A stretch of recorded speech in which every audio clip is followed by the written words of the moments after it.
14절에 보시면 요한이 잡힌 후 예수께서 갈릴리에 오셔서 라고 하셨어요. 본 14절, 15절의 주어는 예수께서입니다. 모든 성경은 예수님을 증거하고 있습니다. 예수님께서 요한복음 5장 39절에서 모든 성경에서 성경은 나에 대하여 증거한다라고 선언하셨습니다. 그러나 너희들이 성경을 읽으면서 내게 오기를 원치 아니하는도다. 영생을 얻기 위해서 성경을 읽었는데 성경이 영생을 우리에게 주시는 분, 예수님을 소개하고 있음에도 불구하고 사람들이 영생을 얻으려고 성경을 열심히 읽으면서도 예수님께로 오지 않는다는 것입니다. 예수님을 놓쳐버린다는 것입니다. 예수님께 관심을 갖지 않는다는 것입니다. 성경에 재미난 스토리가 많죠. 교훈적인 것도 많고 또 세상에 살아가는 동안에 필요한 지혜들도 주고 잠언 같은 부분 읽으면 저 매일 잠언을 아내랑 함께 그 날짜에 맞춰서 한 장씩 읽는데 잠언의 말씀이 참 많은 삶의 지혜를 줍니다. 그러나 성경이 우리에게 말해주고자 하는 것은 예수님이거든요. 그래서 성경을 읽을 때마다 예수님을 대면해야 합니다. 마가복음의 시작이 어떻게 되죠? 하나님의 아들 예수 그리스도의 복음의 시작이다. 이렇게 말씀하고 있어요. 그리고 마가복음이 계속 예수님의 행적, 예수님의 말씀으로 채워져요. 그리고 마가복음 16장이 예수님의 부활과 예수님의 승천과 예수님이 하나님 우편에 앉으심으로 마무리가 돼요. 사역하는 제자들 속에 예수님이 함께 하셔서 표적이 나타나게 하셔서 그의 말씀이 증거되게 하셔요. 마가복음 전체가 예수님입니다. 우리 신앙생활 전체가 예수님이어야 합니다. 우리도 모르는 사이에 교회 성도들에게 집중할 때도 있고 사람에게 마음을 빼앗길 때도 있고 어떤 사건이나 사고에 우리 마음을 내놓을 때도 있지 않습니까? 분주하고 또 다양한 삶의 현장 속에서 우리 마음이 계속 예수님께 집중되어 있어야 합니다. 여기 보시면 요한이 잡힌 후라고 하셨어요. 제가 여기까지 여러분과 말씀을 나누었거든요. 근데 요한이 어떤 사람이에요? 예수님이 직접 뭐라고 설명하셨어요, 요한에 대해서? 여자가 낳은 자 중에 가장 큰 자라 그랬어요. 이런 예수님의 칭찬을 듣는 사람이 있었나요? 구약에 위대한 선지자들 많죠. 아브라함도 있고 모세도 있고 에녹, 엘리야 같은 아주 굵직굵직한 인물들이 등장을 하죠. 그런데 세례 요한에게 하신 말씀 같은 굉장히 직설적이고 명료하게 하신 그렇게 말씀하신 분이 누가 있나요?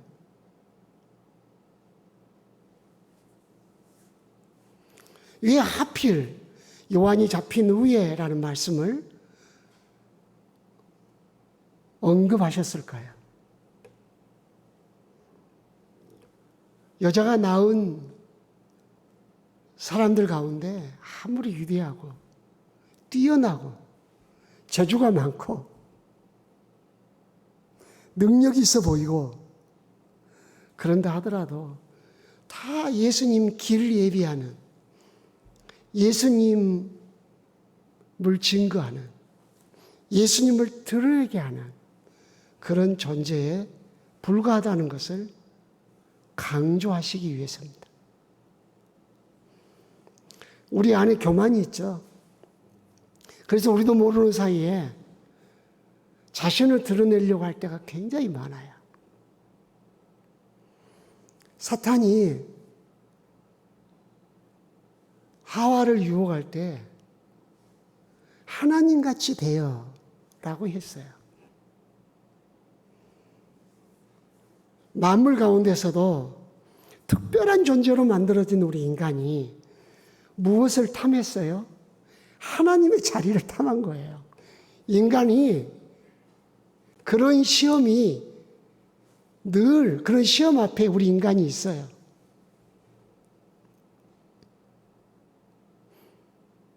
나는 예수님을 나타내야 되고 예수님을 증거해야 되고 어떻게 하든지 사람들에게 예수님을 소개하는 그런 사람이 되어야 된다. 그걸 잊으면 안 돼요. 여자가 낳은 자 중에 가장 큰 자라고 예수님으로부터 증거를 받은 세례 요한의 전 생애가 예수님을 드러내는 생애였어요. 아주 짧은 생애. 단두대에 목이 잘려 죽은 비극적인 종말이죠. 그런 사람이지만은 여자가 낳은 자 중에 가장 큰 자라 했어요. 우리들이 자녀 교육을 할 때 그러지 않아요? 똑똑하고 공부 잘하고 세상에 인정받고 그런 거 있잖아요.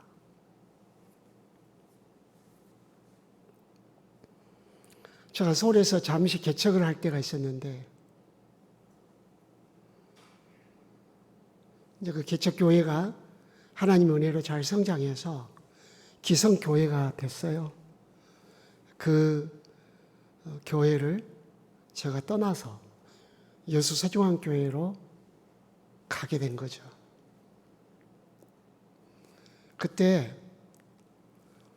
굉장히 공부도 많이 하시고 똑똑하시고 굉장히 영적으로도 겸손하시고 그런 권사님이 계셨어요.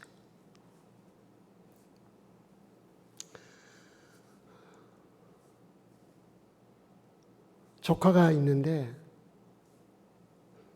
서울대 의대를 나왔어요.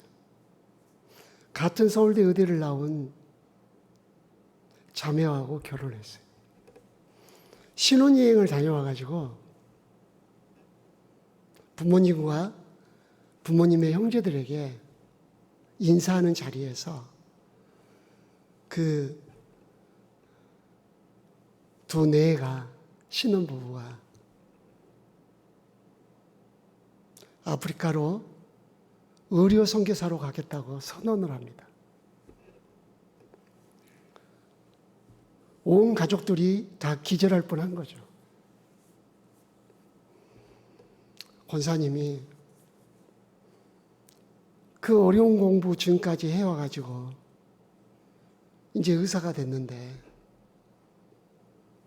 왜 그걸 놔두고 선교사로 가려고 하느냐. 다 야단을 친 거예요. 그리고는 성령께서 마음에 찔림을 주신 거예요. 집에 오셔가지고 계속 우셨어요. 저에게 저녁 식사 같이 하자고 자기 집에 신방 오시라고 전화가 왔어요. 갔더니 나를 잡고 얼마나 우는지. 목사님, 저는 권사가 아니에요. 저는 하나님의 딸도 아니에요. 저는 부끄러움이에요. 그러면서 엄청 우는 거예요. 자기 자녀들이 애교관들인데 굉장히 얌전하신 분이에요. 제가 큰 죄를 졌어요. 제가 목사님한테 배울 때 하나님과 그리스도를 위해서 사는 삶이 가장 복된 거라고 배웠고, 제가 그런 가르침에 아멘 했는데 우리 조카가 명문대 의대를 나와가지고 의사가 돼가지고 결혼해가지고 복음을 전하러 아프리카로 간다니 내가 굳고 만류했다고. 내가 그리스도께 죄를 졌다고. 그리스도께서 그리스도의 거신 그들을 자유롭게 쓸 텐데 그런 고난이, 그 권리가 예수님께 있는데 내가 그걸 막아섰다고. 얼마나 우시는지.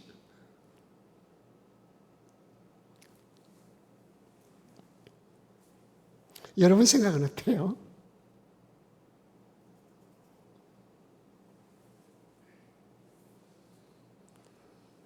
우리 신앙과 우리의 실제적 삶의 괴리가 너무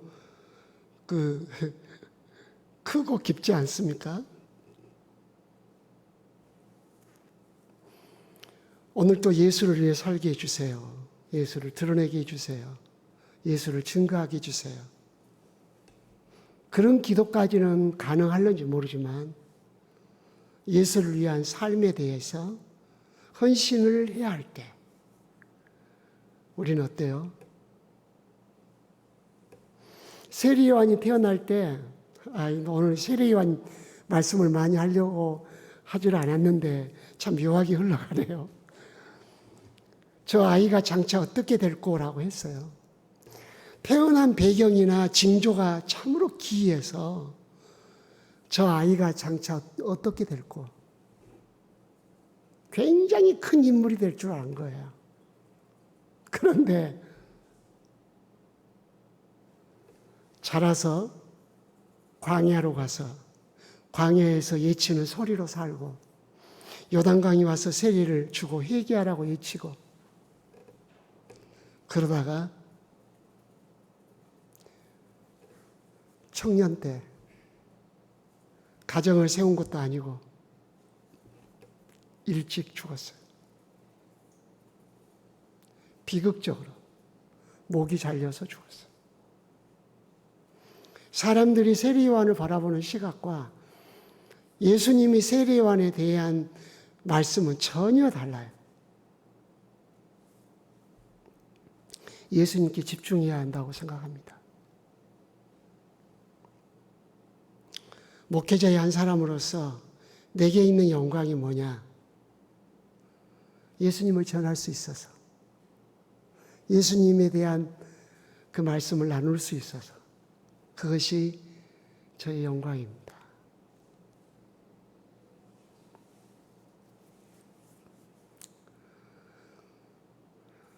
오늘 본문은 예수님의 행적 그리고 예수님의 말씀으로 구성되어 있는 구조로 되어 있습니다. 예수님이 어디에 가셨냐? 예수님이 뭐라고 하셨냐? 이 두 가지가 소개되어 있습니다. 예수님이 갈릴리에 가셔서 하나님의 복음을 전파하셨습니다. 왜 갈릴리에 가셨을까요? 구약 성경의 성취. 그래서 예수님이 메시아라고 하는 것을 분명하게 사람들에게 증거하시고 있습니다. 이사야서 9장 1절 2절을 보면은 갈릴리 땅, 이방인의 땅에 빛이 임할 것을 말씀했어요. 그러니까 예수님 빛이란 이야기죠. 그 땅이 버림받은 땅, 소외된 땅, 그런 땅인데 그 땅에 예수님이 가심으로써 그 땅이 영화롭게 됐다고 그랬어요. 그런데 그 말씀을 물론 마태복음이나 누가복음에 지원하고 있지만 특별히 마태복음 4장에 보시면은 수불로 납달리 땅, 그 지경, 이방인의 해변, 곧 갈릴리 땅, 그 갈릴리 지역을 말하는 거거든요. 그 땅의 영적인 상황을 설명했어요. 흑암에 앉아 있는 사람들, 사망의 그늘에 앉아 있는 사람들, 흑암과 사망 안에 거하여 있는 사람들. 갈릴리를 그렇게 표현하셨어요. 그곳에 예수님이 가셨어요.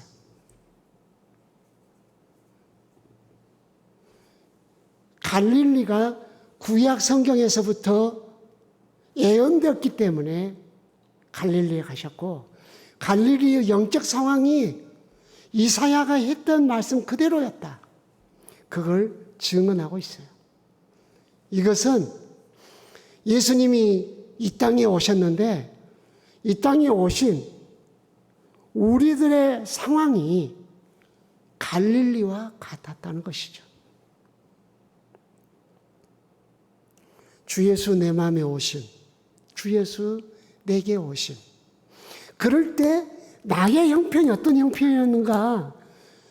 흑암에 묻혀 있었다. 덮여 있었다. 눈이 어두워 아무것도 보이지 않아요.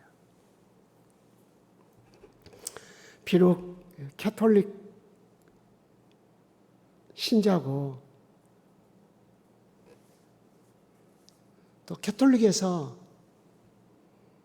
시몬이라는 그 분이 지은 곡이긴 하지만은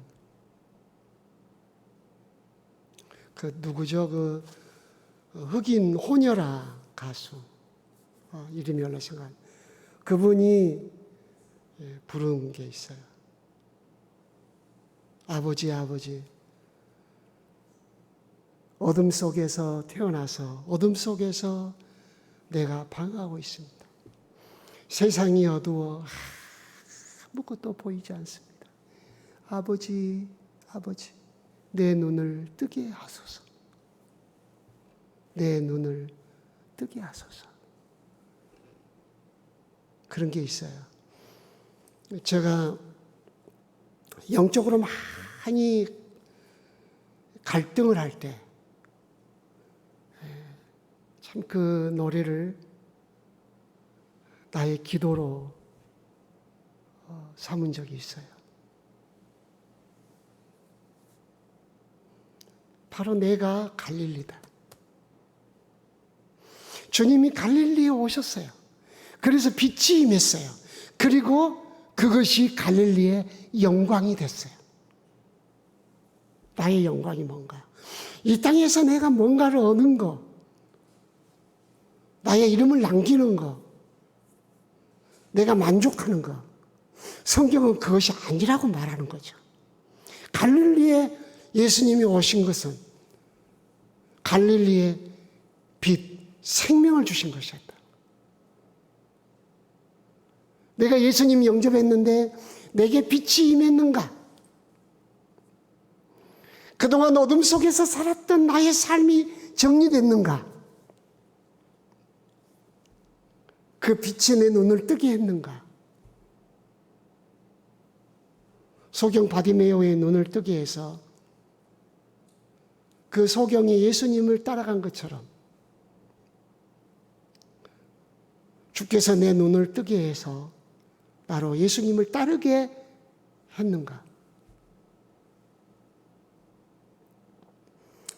조금 우리 신앙, 성경에서 말하는 신앙의 그 은혜는 굉장히 강렬해요. 강렬하고 선명해요.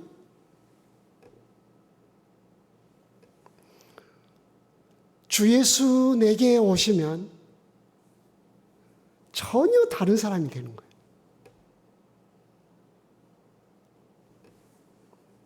우리가 구원에 대한 의심을 가지고 신앙생활이라고 하는 게 내게 큰 복이고 영광이다. 그런 마음이 있는 것. 구원에 대해서 의심이 있거나 신앙생활이 나태해지고 자꾸 제도, 종교화돼가는 그런 성향을 보이는 이유가 뭘까요?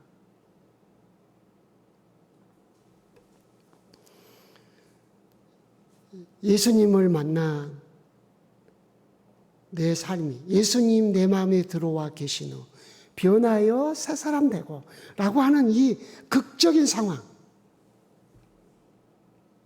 그것이 우리에게 필요하다는 것을 말씀해 주고 있다고 저는 봐요. 예수님이 갈릴리 가셨어요. 주님 내 마음에 오셨어요. 내 삶에 찾아오셨어요. 저는 가끔 라오디게아 교회를 생각해 봐요. 요한계시록 2장과 3장의 7교회의 말씀을 하시면서 마지막 교회가 라오디게아 교회 아니겠어요? 차든지 덥든지 미지근한 네 신앙을 내가 토하여 내친다. 그러시면서 슬픈 이야기를 하셔요. 내가 문 밖에 서서 내 문을 두드리노니 네가 문을 열면 내가 네게로 들어가서 내가 너와 더불어 먹고 마시고 너는 나와 더불어 먹고 마시고 예수님이 너희의 삶이 된다는 이야기거든요. 우리가 직장 생활을 하고 또 사업장에 가고 학교에 가고 하지만 우리의 심장과 우리의 의식, 우리의 영혼은 계속 예수님과 교제하며 대화하며 살게 된다는 거잖아요. 밥을 먹을 시간에도 길거리를 걸어가면서도 운전을 하면서도 계속 예수님과 삶을 공유하는 거죠.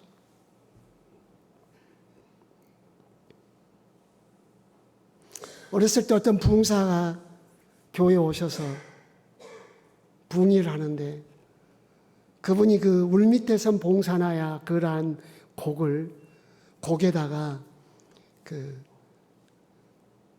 가사를 붙여서 부르시는데 그날 저녁 얼마나 저 마음이 슬펐는지 몰라요.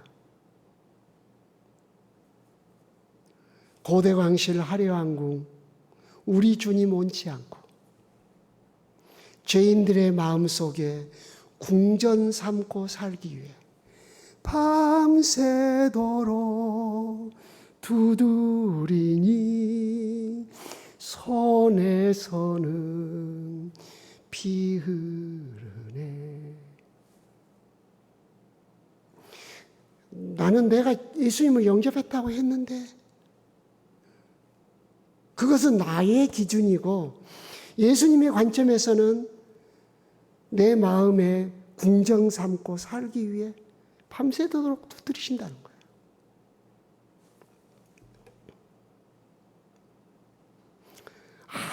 아무 기도를 할 수가 없는 거죠. 내 속에 오십시오. 내 삶 속에 오십시오. 항상 주님을 느끼게 해주십시오. 주님이 내 안에 내가 주님 안에 있는 것처럼 느끼게 해주십시오.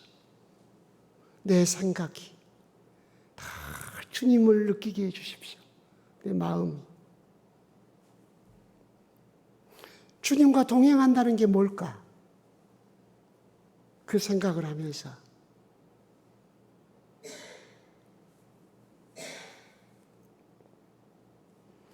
그렇게 많이도 울었던 경험이 생각납니다. 갈릴리에 오셨어요. 내게 오신 거예요. 흑암에 갇힌 나에게 내가 예수를 믿을 만한 자격이 있어서 믿거나 내가 예수를 믿어야 할 필요성을 알고 있기에 믿는 게 아니에요. 주 예수 오심이에요.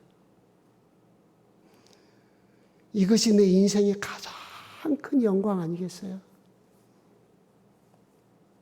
그분이 내게 빛을 비춰주셨어요. 그것이 내 인생의 영광이에요. 무슨 말을 더 해요?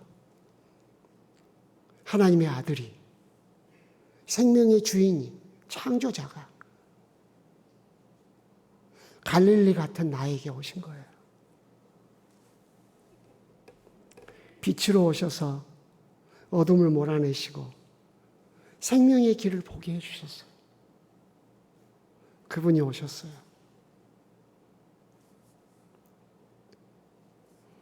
그것이 그 고울의 영광이에요. 유대 땅 베들레헴 작은 고울이 결코 작은 고울이 아니다.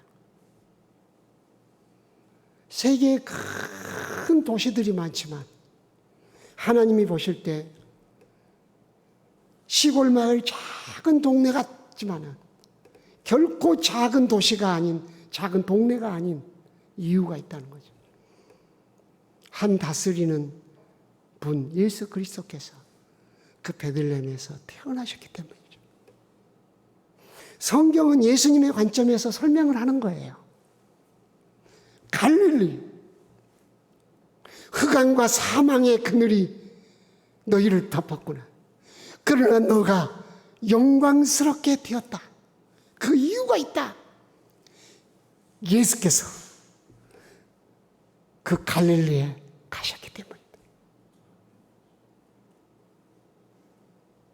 이것이 우리 영광 아니겠어요?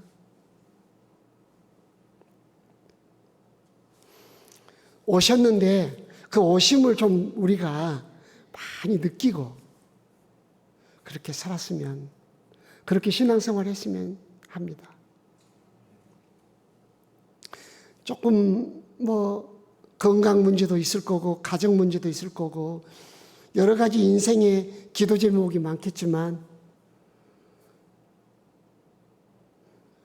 예수님 만났던 복음서에 기록된 사람들의 극적인 인생의 반전처럼 우리에게도 그 은혜가 있어서 신앙생활이 결코 느슨하지 않고 억지가 아니고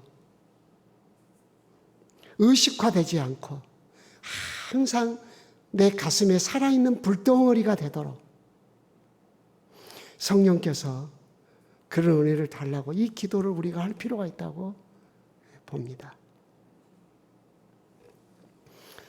갈릴리 가셔서 하신 말씀이 복음서 전체의 내용, 시작의 매듭을 푸시는, 시작의 문을 확 열어 제끼시는 그런 내용을 담고 있습니다. 이 내용이 또 중요하고 설명을 많이 해야 되기 때문에 또 다음에 여러분과 말씀을 나눌 기회가 있을 때 나누도록 하겠습니다. 기도하겠습니다.